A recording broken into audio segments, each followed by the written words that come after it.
Bom dia, meus queridos. Vamos à nossa história de hoje, de histórias para aquecer o coração. E hoje a história, ela fala sobre fracasso? Não, apenas retrocessos temporários. Ver as coisas enquanto são sementes, isso é extraordinário. De Lao Tzu.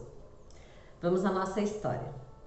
Se hoje você viesse ao meu escritório na Califórnia para uma visita, veria em um dos lados da sala um conjunto antiquado de balcão e 9 banquinhos do tipo que se usava nas antigas drugstores para servir bebidas. Estranho? É sim.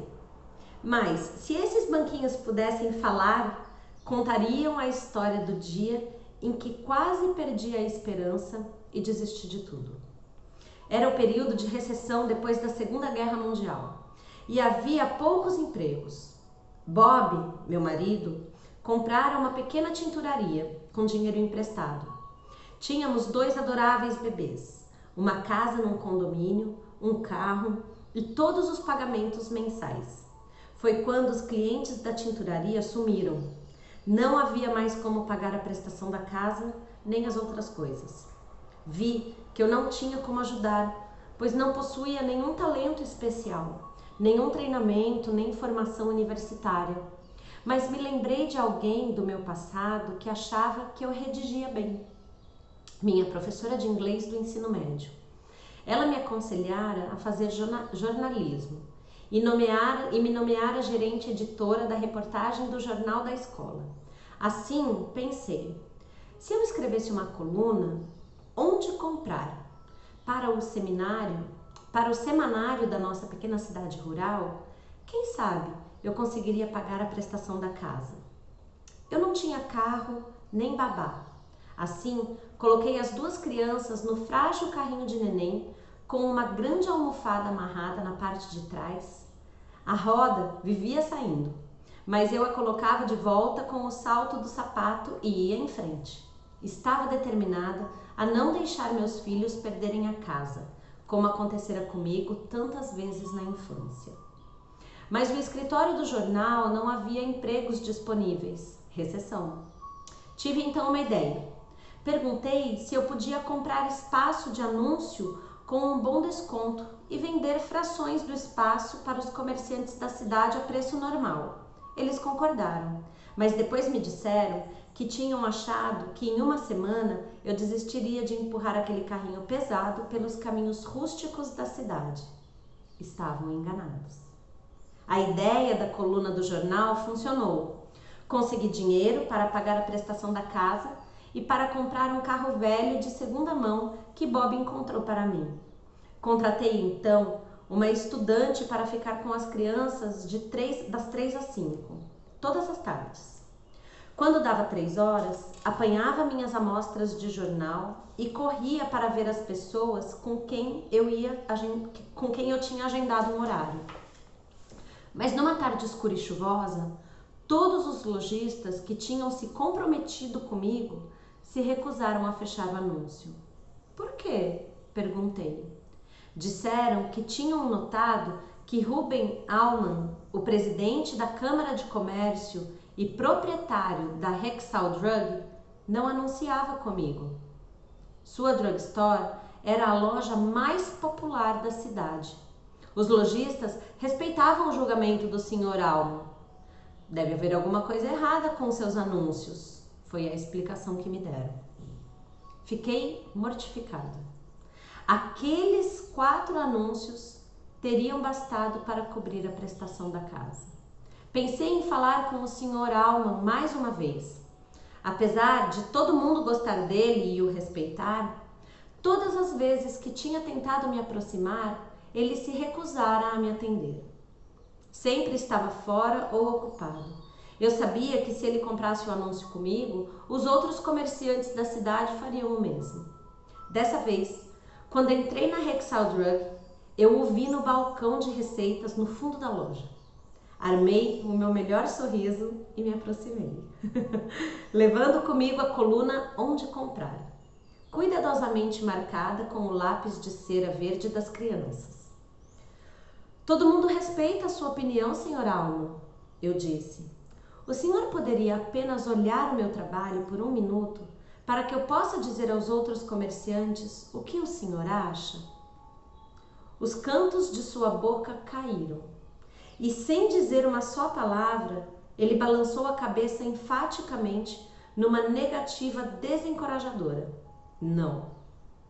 Meu pobre coração despencou no chão com um baque tão forte que me deu a impressão de que todos tinham ouvido.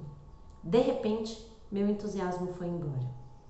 Consegui chegar até o balcão de bebidas que ficava na parte da frente da loja e sentei num banquinho, sentindo que não tinha força suficiente para dirigir até em casa. Não quis sentar ali sem gastar nada e então peguei minhas últimas moedas e pedi um refrigerante. Desesperada, pensava no que fazer. Meus filhos iriam perder a casa onde moravam. A minha professora estaria errada? Talvez aquele talento de que ela falara não existisse. Meus olhos se encheram de lágrimas. Foi quando ouvi uma voz suave no banquinho ao lado do meu. O que aconteceu, querida?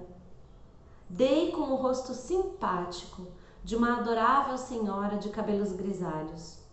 Contei a ela minha história, terminando com: mas o Sr. Alman, a quem todos respeitam tanto, não quer olhar os meus anúncios.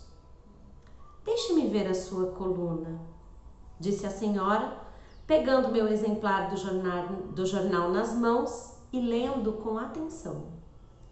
Dando uma rodopiada no banquinho, ela se levantou, olhou para o balcão do fundo da loja e, numa voz autoritária que foi ouvida em todo o quarteirão, gritou: Ruben Alman, vem aqui! Era a senhora Alman. Ela disse ao marido para comprar o anúncio no jornal. A boca do Sr. Alman abriu-se num largo sorriso. Ela então... Ai, gente, desculpa, eu tô rindo por dentro.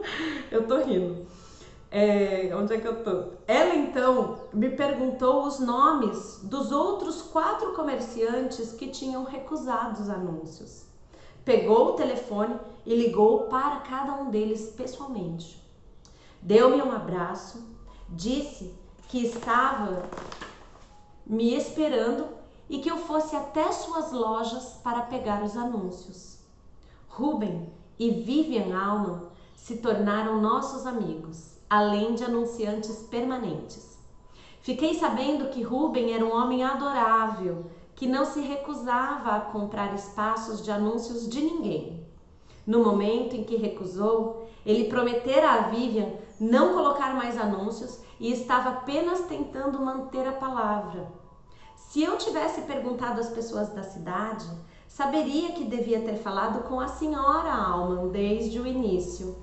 Aquela conversa nos banquinhos do balcão de bebidas fora um momento decisivo. Meu negócio de anúncios prosperou e gerou 4 escritórios, com 285 empregados, cuidando de 4.000 contas de contratos contínuos. Mais tarde, quando o Sr. Alman reformou a loja e tirou o balcão de bebidas, meu querido marido Bob o comprou e o instalou no meu escritório. Se você estivesse na Califórnia, nós nos sentaríamos nos banquinhos que completam o conjunto. Eu lhe serviria um refrigerante e aconselharia você a nunca desistir, a lembrar que a ajuda está sempre mais perto do que pensamos. Eu lhe diria que, se não conseguir falar com uma pessoa-chave, procure mais informações. Tente um outro caminho. Faça contato com alguém que possa recomendar você. E, finalmente, eu lhe serviria essas palavras refrescantes e animadoras de Bill Marriott, dos hotéis Marriott. Fracasso? Nunca me deparei com ele. O que aconteceu comigo foram retrocessos temporários. Dutch Walters. Ai, que história maravilhosa, gente! A gente não sabe os caminhos e as pessoas que Deus coloca na nossa vida, mas coloca com doçura. Olha como é importante a doçura.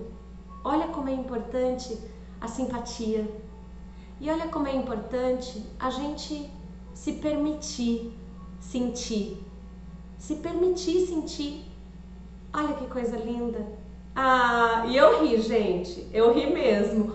Porque como é importante o papel de uma mulher sábia dentro de uma casa, não é? E de um marido sábio também, vamos combinar. Um beijo pra vocês.